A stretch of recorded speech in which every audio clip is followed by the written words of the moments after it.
All right. Hello, everyone. Welcome to another episode of Spiritual Grit. Today, I have a very special guest.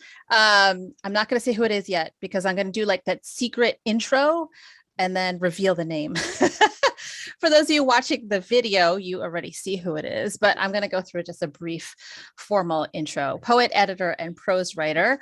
He was born in the United Kingdom to Muslim parents of Indian descent and has lived transnationally all over the freaking place. US, Canada, India, France, and the Middle East. Basically a citizen of the world, as I like to say. His recent book of poetry is called The Voice of Sheila Chandra, which has been put out by Alice James Books, and a memoir, Northern Light, Power Land, and the Memory of Water. And the latest, which I'm so excited to get my hands on, is the Citadel of Whisperers, a choose your own adventure book. Oh my God, can't wait. I want to talk about that because I don't know. I love all of it, what I've read about it. But to start our episode, so let's welcome to the show, Kazim Ali. Woo! Look at everybody. Hi there. So good to be with you again after many months. Yes, I'm so glad to connect again. Just being in your presence feels amazing.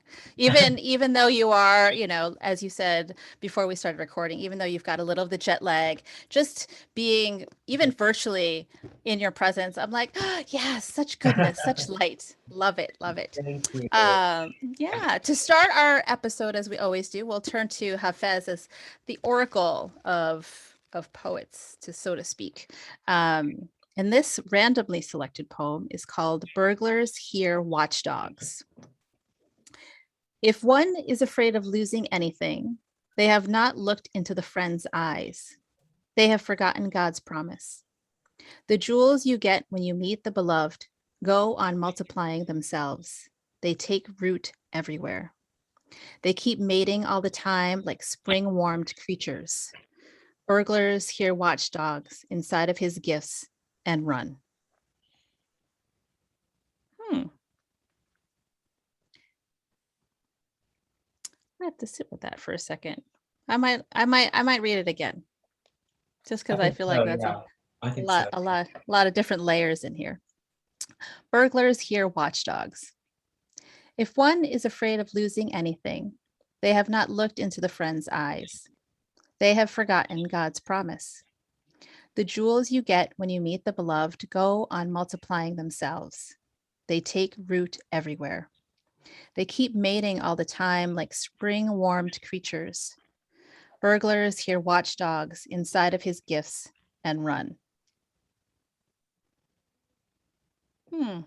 What do you think? What are your thoughts? That last part kind of throws me off.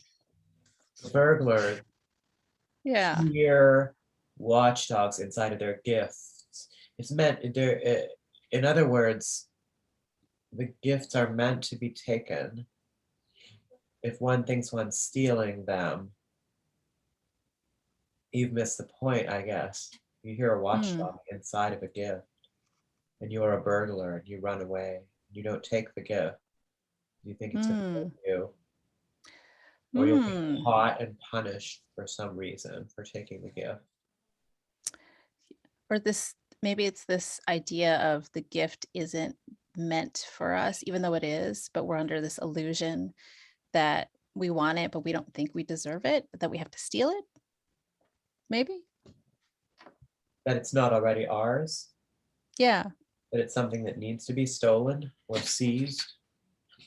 But maybe that's part of the illusion of this human thing that we are, the ego, because it is ours, right? The gift is already ours, but our egos might get in the way of realizing that.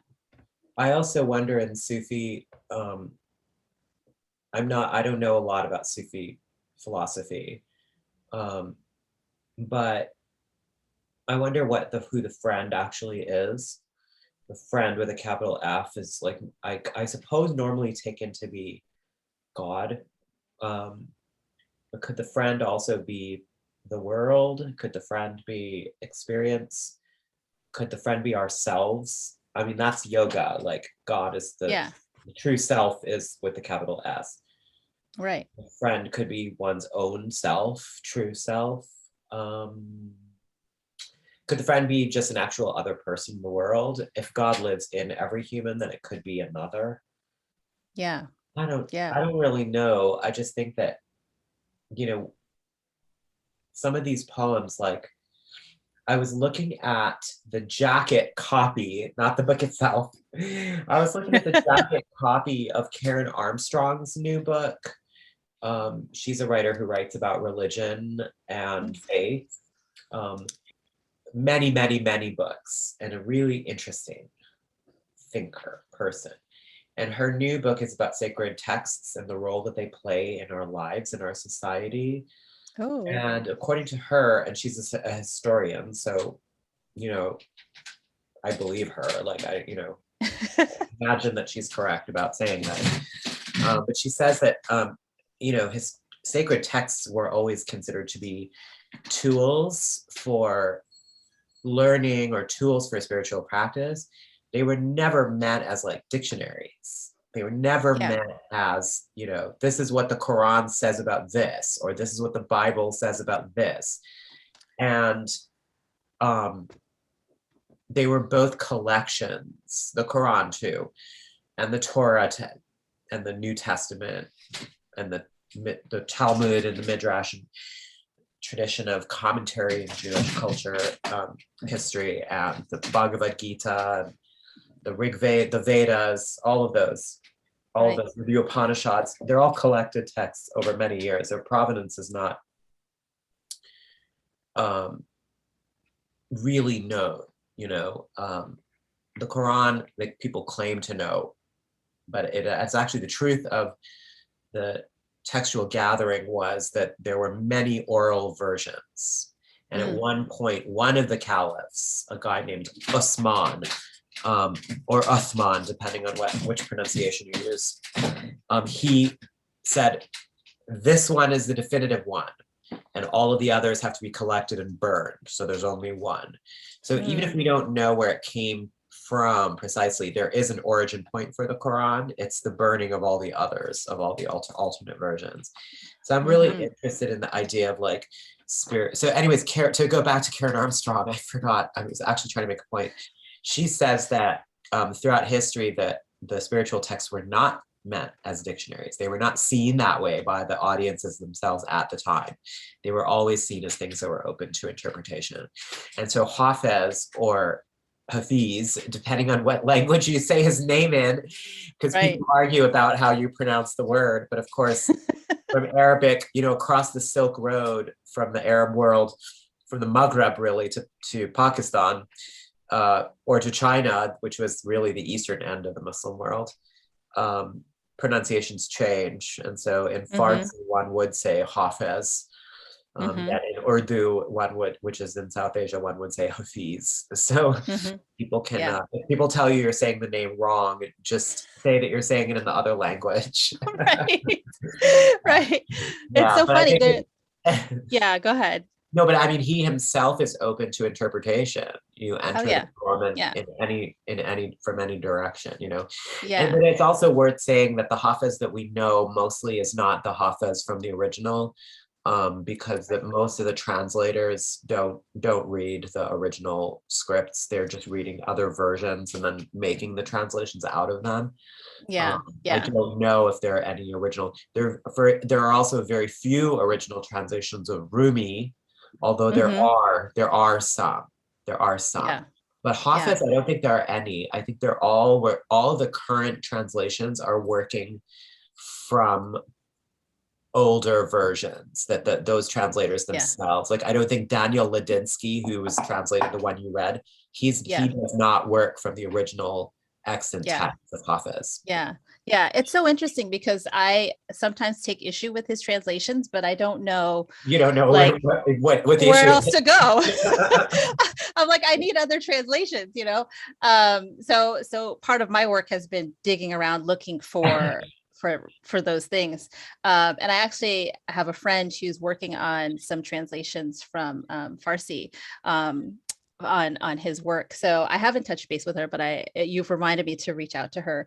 But it's funny that you bring up Karen Armstrong's work, because even though I'm not familiar with her, the issue of sacred texts as tools is a really important one, because recently I was looking at the translations of the Bible and how there is this supposed law against homosexuality, right? So there's this translation that it says in the Bible that homosexuality is a sin, that it's an abomination, that it's evil.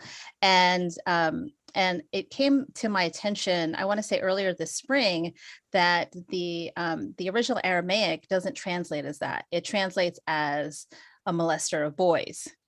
So I recently read an article about a man who was doing research at the different versions and translations of the Bible across the world, and found some interesting things about it. So then it raises the question of how did we come to this place where we just mindlessly take these sacred texts and just say, this is the answer.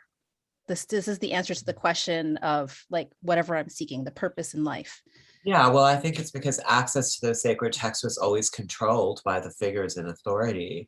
I mean, of course, we all know the like very long history of the illegality of even translating the Bible out of the educated language, which was Right. Latin, which was not the language it was even written in the first place. So it was the Right. translation. But to translate it into English, you know, people were burned at the stake for the crime of translating the language into English. Yeah. Yeah. And I don't think a lot of people know that. Yeah, and so to have access at all was not there for the rank and file people. Now, in the Jewish tradition, you do have a long, very long history of community discussion around those texts, a healthy dialogue that continues to this day, a millennial long conversation among people in the community about what the texts mean. But does that exist in any other tradition? In the same I don't way, know. Yeah. I mean, Yeah. it does exist in Shia Islam. There are authorities, imams or ayatollahs. That's a, you know, we think of ayatollah, it means like who the leader of the terrorists. Right. Right. Yeah, who an ayatollah is someone who is considered an authority to pass judgment on what those scriptures say. But then people are allowed to choose. In Shia Islam, you're supposed to choose who your authority is. So there's some element of interaction or choice in terms of, I'll give you a really small example of a difference. So drinking is considered forbidden or haram in Islam classically. Well, in the 1980s, when the dialogue about tobacco use was kind of more big, you know, quitting smoking and all of that, there were people who wanted a judgment from the ayatollahs. And there are the two main ones in my family. There are others, but the two main ayatollahs that people in my family followed, one was Ayatollah Khomeini, who people know the name of because he was the leader of Iran for many years.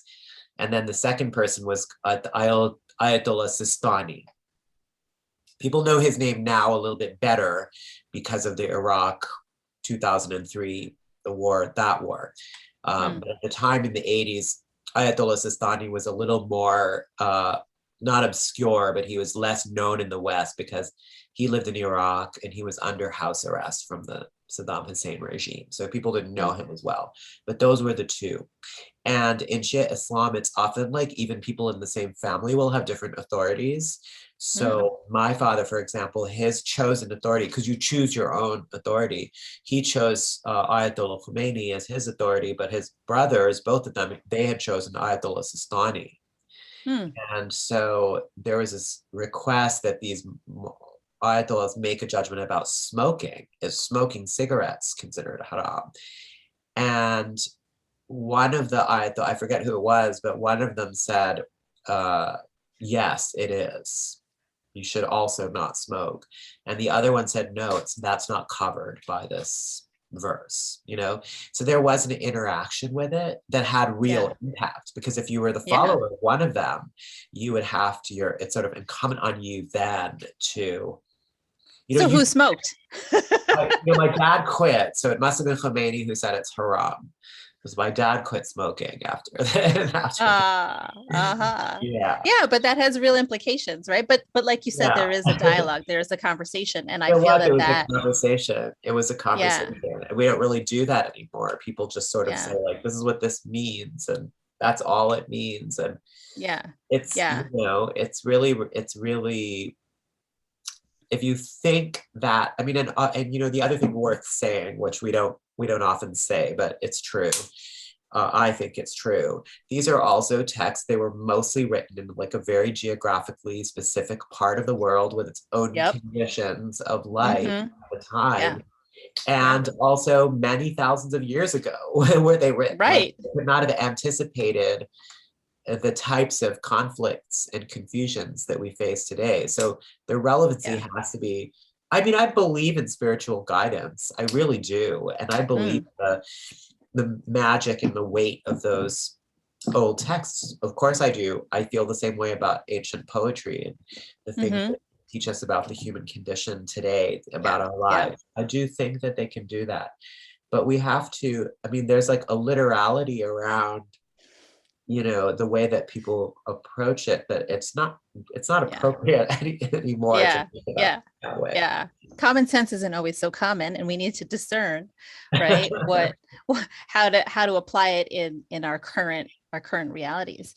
Which reminds me of, well, as you were talking, it reminds me of how poetry is taught, particularly at the high school level, where we'll teach the quote unquote classics, Emily Dickinson, Walt Whitman, and then there's only going to be one interpretation, right? This is what the poem means, and if you don't get it, then you don't understand poetry. So there's this parallel that's happening, which I feel, for at least my students, I feel it closes them off to poetry. So when they show up in my class, they're very resistant about it. They're very like scared about poetry. They're like, am I doing it right? And it sucks. I mean, to be frank about it. So is there something that you can, and we're kind of going off, in a different direction, but is there something you can offer, young people who are looking to either, spiritual sacred texts or poetry for guidance, for, finding their way to who they are? How can they approach these things? Well, I think that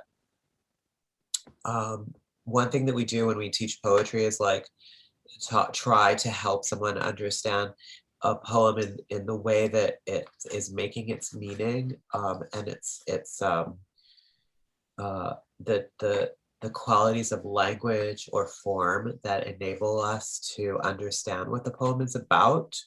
And I don't necessarily think, wow, there was a Susan Sontag essay that was about this precise thing about art, Mm, about visual art, being that the form of the art should be taught and understood, and not necessarily what is it about, like Brancusi's Bird in Flight, what is mm, Brancusi's Bird in Flight about, the idea that question of aboutness should be left aside in considering the work of art. And I wonder if poetry shouldn't be the same way, that mm, that it should be something that we consider but don't try to understand fully, like that Hafez poem mm. that you just read earlier. Yeah, um, talk about the different things that it could mean, but it could be something that we live with and think about yeah, and yeah, experience as opposed to explain. yeah, yeah. I think whether it's a poetry like literature class or a poetry writing class, to look at it as a living thing that we interact with, like have conversations with, like we do, like you were talking about, in terms of having conversations with the sacred text, and how that meaning, whatever meaning we draw from it as readers, how that changes and evolves as we do. Yeah, it does. And I Yeah, think our relationship to works of literature, novels too, also change throughout our lives as we ourselves change. And we might identify with certain characters in a book or think a certain way that a book means a certain thing. and then one reads it at a different point in one's own life after having had a different kind of experiences and understand it.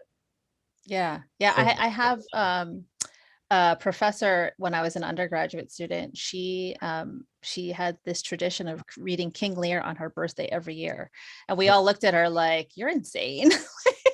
But she was illustrating the point that every year she reads it, something new emerges from that, where maybe she identified with King Lear himself, or Cordelia, or or this one side character, this one small moment comes out that she didn't notice before. It's because so much has happened in that year. I don't know if I have the discipline to commit to some practice like that, but I just find it a great reminder of how alive literature is, contrary to popular belief. So I wanted to ask, because I'm very excited about the new book. I want to ask about this choose your own adventure, the Citadel of Whispers.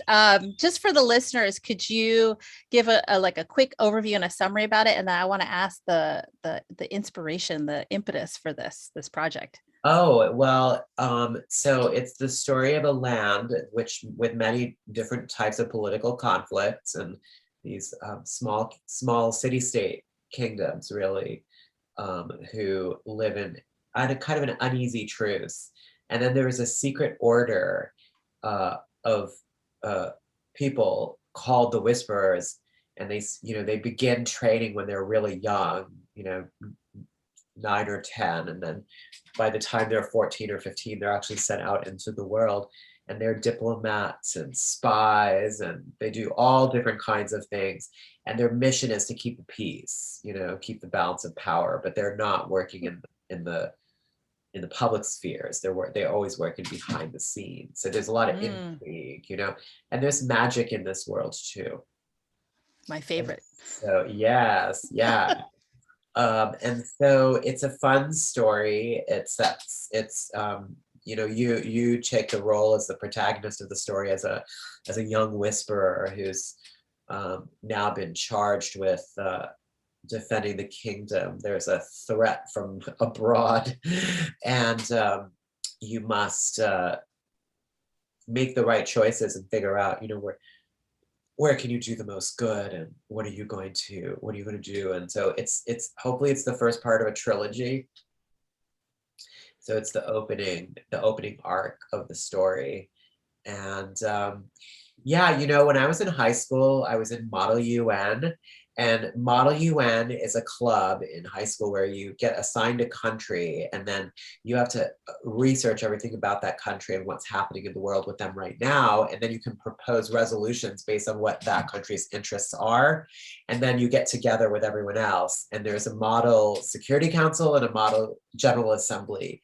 So the fall was the Security Council and the spring was the General Assembly, I think. But you would have to go, and you would have to, so we would be debating resolutions on, this was the 80s, so it wasn't, we were debating resolutions on climate change even then, but it wasn't the mainstream of the thing, but like the refugee crises, like various different things that were happening internationally, we would be debating on them.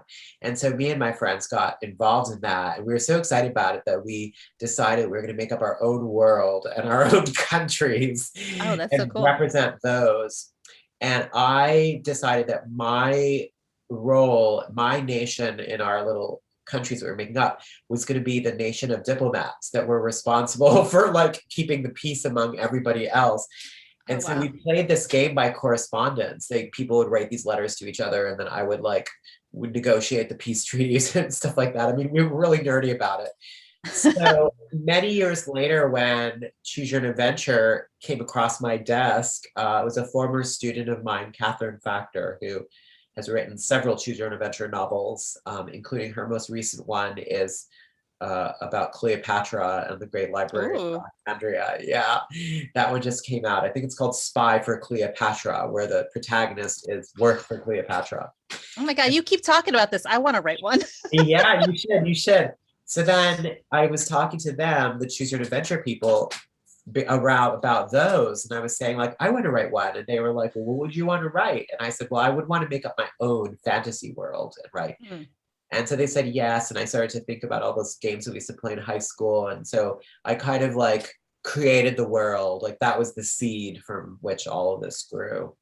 Yeah, that is amazing. I first of all, thank you for explaining Model UN to me because because I'd A always choose look your at own that. adventure. Well, there was a choose your own adventure book from back in the day also that was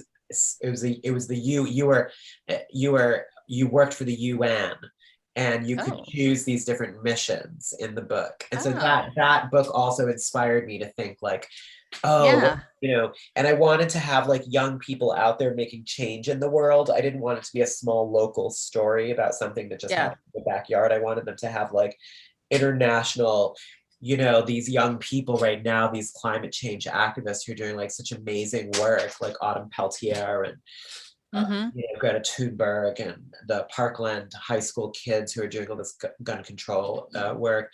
Yeah, The yeah, young people who are 14, 15 years old, like really, really putting their, lives on the line, basically. yeah, yeah. So, yeah. Yeah, I love that because I read a little bit about the characters in the Citadel of Whisperers, and I appreciate the diversity of the characters. Now, the word diversity gets thrown around a lot, right? Where I feel like it gets used as a placeholder for like just non-white people, right? But there are other ways to be diverse, including, gender identity. So can you just give us like a little overview of our cast of characters in this? I love it. Yeah. Well, you have Krishy, the main character, is written as gender neutral because I did want whoever the reader was to step in and feel like, okay, this is me, whether that's Yeah.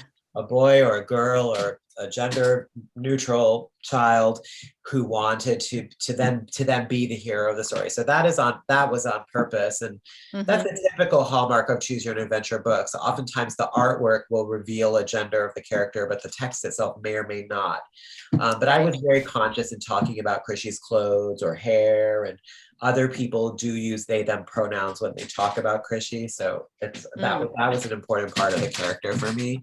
But then there are other characters that sort of work against gender expectations in certain ways. Like Yeah. the friend who's a boy is like small and afraid and not very bold. And the friend who's a girl is really strong. She's the best fighter in the school. She's sort of she wasn't based on, but she drew inspiration on the character of Sally Kimball from the Encyclopedia Brown stories, who's Nice. in those stories, she's the muscle, Yeah, Encyclopedia yeah. of Brains and Sally is the muscle. So she was sort of inspired by that. But there's another character who's my favorite, whose name is the Duchess, and she's an older woman. She's in her, I don't think I actually say how old she is, but she's meant to be in her late 50s, early 60s. And she's a Okay. pirate captain. And I love that. yeah, so she's doing all this swashbuckling and like swinging over on a rope and sword fighting. And Yeah, yeah, yeah. so I loved her. And then there I is love that her name is the Duchess the too. Duchess. Yeah, she has an actual name, but she's a Duchess. She's A actually Duchess royalty. pirate. She's royalty, but she ran away. She didn't want to live that life anymore. Uh, Nice. yeah, so she ran away from her, manor house and became a pirate captain. I love it. Yeah, and then there is a character named Max, who's a young 9-year-old boy who is a trans boy. Mm, And he has a small role in this book, but he'll feature a little more largely in the second book. So I just wanted nice. to represent characters from different walks of life and different types of experiences. And Yeah.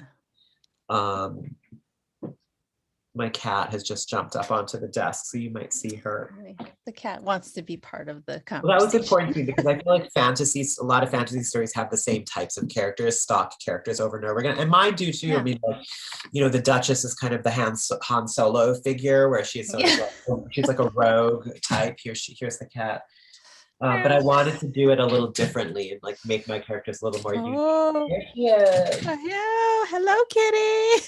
For those of you who don't see the video, you need to watch the video so you can see how cute this cat is. Oh, so soft. Yes. Love it. Yeah. So I love everything about this book, and I love just being like the fact that it's choose your own adventure so that anyone can just step right into that role, Yeah. and Yeah. then decide whatever the ending will be, or the path will be towards that end. Again, back to this idea of conversation, of engagement, of interaction, right? It's coming up again as a theme, I think, in what we've been talking about. And so your cat also wants to be part of the conversation. I love it. Yeah. So I want to sort of tie this in with, and I don't know if I can do it or not, but with the idea of our spiritual growth and spiritual beingness in relationship to our identity as human beings here on this planet, vis-a-vis your book, because the Choose Your Own Adventure is geared towards like middle grades, right? Like fifth grade, sixth grade. Yeah. But I'm a full of, This one is pitched a little older. It's more okay. like 7 to 9. Okay. But I'm not in seventh grade. So, and I want to read this book. Oh no, you can still read it. You can still read it. It's Yeah. fun. Yeah. It's like a real fun adventure story. You can definitely still read it. Yeah. But what I like about that is that it invites kids, especially at that formative years of awkward middle school, to explore who they are being, and not get any judgments from people, or not get told, you need to be this, you need to be that. So I'm wondering how we can sort of shepherd that message towards the adults as well, through whatever we're writing, whatever we're practicing. How can we create conversations like this, where there is more conversation, and interaction, and like feedback? It's not just, here's the guru, let's listen to whatever that person says and take it and don't do anything else. Is there any way that we can invite that or cultivate that sort of beingness, that conversation? Well, I think that's one of the reasons why I was excited about writing interactively, because there's some level of agency for the person who's reading the book to be a part of how the story goes. In Yeah. other words, Yeah. because I think even in a regular fiction book, the characters make choices, and you see the impact of their choices. The only difference is that the writer doesn't include all the other choices that could have been made. Right. But most fiction, it is all about a character who makes choices. Should I do this or should I do that? That type of thing. They're not often stories about some things that just happen to people that have no agency, and they're just passive and things happen to them. I mean, that would not be very interesting as a story. So part of what Correct. we like about stories is watching people make choices. But what we've done here, what happens in interactive fiction, is you yourself are responsible, and the writer allows you to collaborate a little bit in the invention of the story. Yeah. And I do think that speculative fiction and science fiction and fantasy, they lend themselves to that urge more, because you often see, like with Star Trek or Star Wars or these, other types of things, you see fan fiction where people who love those things start inventing their own stories with the characters who appear. That's true. Yeah, so I think this is just an extension of that, I guess. And I'm hoping that, I mean, I don't know, maybe it's too lofty a goal or too much to hope, but if I could teach a young person that they have agency in the world, that they can impact the world, that they can be a part of positive change in the world, I think that's a really worthy goal. Yeah. I feel that that's something that's forgotten, is that we all have agency, that we have the power of choice. But I love that you brought in fan fiction, because I think no one's writing fan fiction for the Bible or the Vedas. The Bible is a version of fan fiction, though, isn't it? Like Jesus came and then people wrote about him. That's true.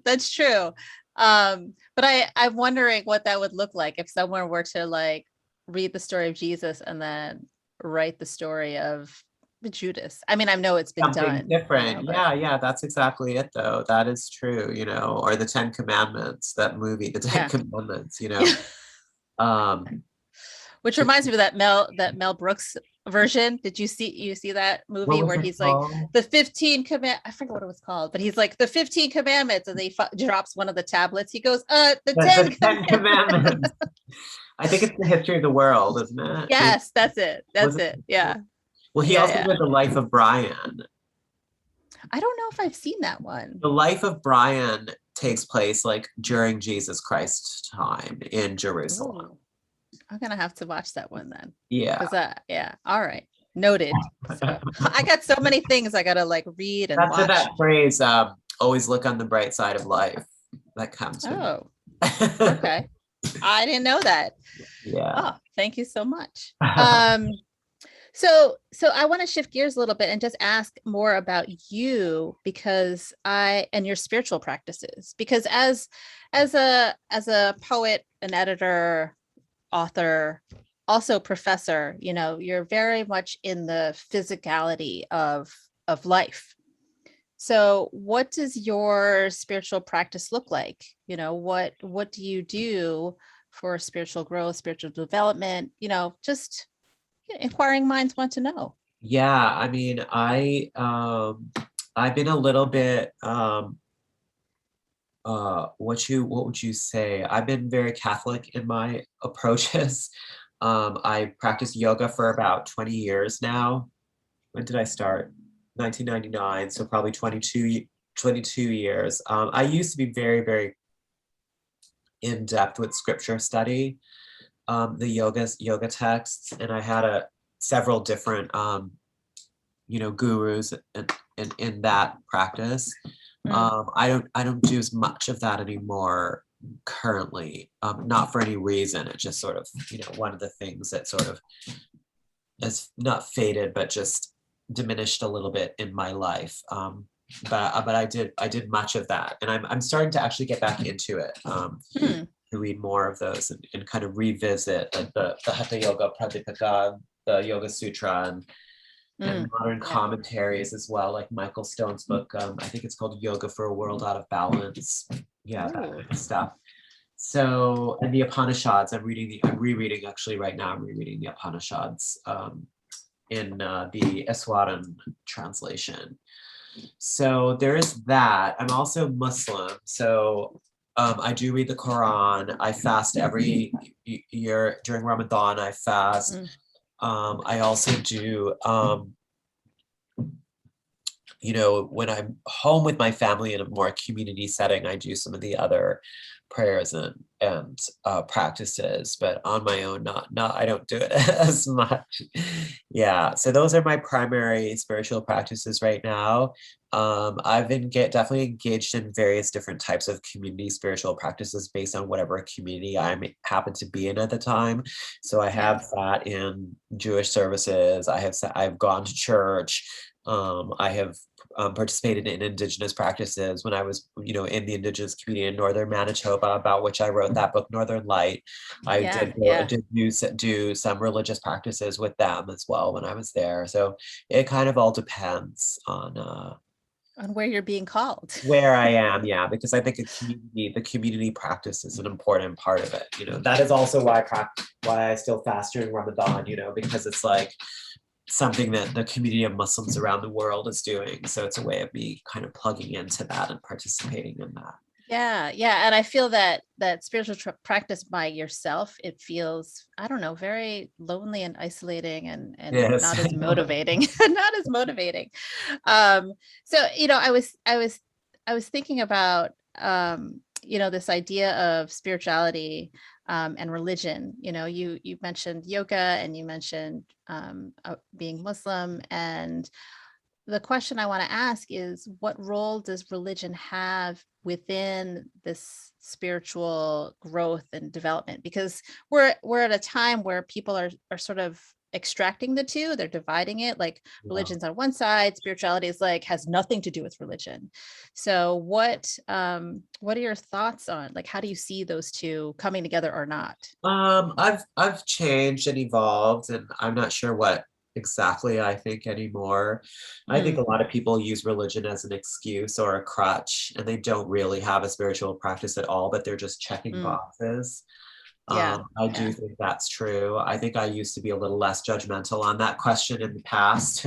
But I don't know. I think that, but I also think it's important for each person to find their own way of connecting with, like, I mean, what is a religion, but connecting Right. what is beyond our current reality, that's what a Yeah. religion is, to know what's Yeah. afterwards, or what came Yeah. before, what's going to be coming after, why are we here in this world, why are we doing what we're doing, all those philosophical questions, those are questions that a religion seeks to answer. And a Mm. religion, the only difference between a religion and a spiritual practice, quote unquote, is that a religion has codified things in Mm. terms of there's a Mhm. right way and a wrong way to do this stuff, and the religion is a community practice that people can do together. So hey, Yeah. miss, you Yeah. gotta let me. So I don't think there, but other than that, what is the difference between spiritual practice and religion? Nothing. It's just the religion is like trying to set in stone certain things. So Yeah. those religions that exclude or try to say like this is how it is and this is not how it is, like that is all falsehood to me at this point Yeah. in my Yeah. life. The way I Yeah. believe, the way I think. Yeah. Yeah. It sounds like it's a matter of discernment again. Yeah. It's taking what you need to serve you and your deepest needs rather Yeah. than I mean, if trying to you want to check look off at the those Ten boxes. Commandments, if you want to look at those 10 Commandments, that's just some basic stuff. Right. Don't kill. Okay. That is not rocket science. You know what I mean? Don't lie. Okay. That's a very, very basic. I think like do unto others as you would have them do unto you. Fine, sign me up. Like there's Right. no, Right. no drama. But Exactly. you're gonna get into when you do your wudu for prayers, you have to do the back of your arm first, then the top of your arm, and then you have to do your face this way, not this way. I mean, give me a break. You know what I mean? Like, that's what I'm talking about. Or the notion of like, what is the Trinity? Who is Jesus? What does all of that mean? Like, am I allowed to like, what, God doesn't agree that you should love somebody of the same gender. I mean, oh, Yeah. it's just ridiculous. You do understand? Like, Yeah. that's Yeah. what I think. Yeah. Yeah. Yeah. And I am 100% in agreement with all of that. All of that. People are So obviously very serious about all of this stuff. Like my cousins, I love, who they do their prayers. They will come to my house and say, like, now which way is the Qibla? That's the direction to Mecca. And I'm thinking, like, does it really matter? Does it really matter? But if you're a Muslim person, it's an important thing to know. So I yeah. try to Yeah. honor the beliefs of other people, of course. So I discover like, okay, which is the direction for Qibla in my house, so I can give that information to people. Do Yeah. I think Yeah. it's important though? It's not Yeah. important. It's important that Now, you listen, show up. yeah, well, I mean, here's another example. So in Islam, you're supposed to pray 5 times a day. There may be Mm. something behind that practice of like 5 times a day of these 5 moments that is going to create a certain reality. That's the form of the prayer. I'm not discounting that. I Mm-hmm. understand that sort of sets you up with a certain like mental space in your life, like that you have to be focused on that and think about that. Yeah. I get Yeah. that. There's a purpose behind that. But if you're going to tell me, like I said, that you have to wash this first, then this, and not Yeah. this first, then this, I mean, it's like there has to be some application of common sense. Yeah. Yeah. So Yeah. Like what's behind that, right? Like what is like who created that movement? And is there like a physical benefit to it? We'll just say physiologically, like, there might like be. I mean, energetically. Like, there may be I something don't know. about energy, nadis. Yeah. When we do our brushings in yoga, if you do the skin kriya with the brush, Yeah. you are supposed to brush up from the Manipur up, and then from the Manipur down on the leg. And you're supposed to Yeah. start with the front and then do the back, brush down. Mm-hmm. So, I mean, and then that's tied to whatever the flow of energy through the chakras. Right. And I don't know all of it. I'm not an expert Right. in that area, but there is, right? And then you're supposed to do back and forth across the Manipur and not, up and down or not in a circle. So, hey, Your cat is like, whew. she is really misbehaving right now. She wants She's attention. Come here. she's Oh, feeling come here. she's like, you don't want me walking on your keyboard? I'm gonna go Here. scratch the bedpost. But So, yeah, I mean, there could be reasons for different. I mean, I understand. Like I said, yeah, but that has to be an individual thing. Like, I mean, if you think there's a right. benefit to that, and then you learn what it's about and try to practice it the way you understand it, but not to apply that to. She's just knocking things over right now. Not to apply to other people or judge other people or exclude other people based on that. Right. That's the part of religion that I don't. Yeah. And there's been a lot of obviously a lot of violence done in the name of that right. religion, Yeah. So, And your cat is so funny. One more thing I'm gonna say, and then we can close the episode so your cat can have some release and some attention from you.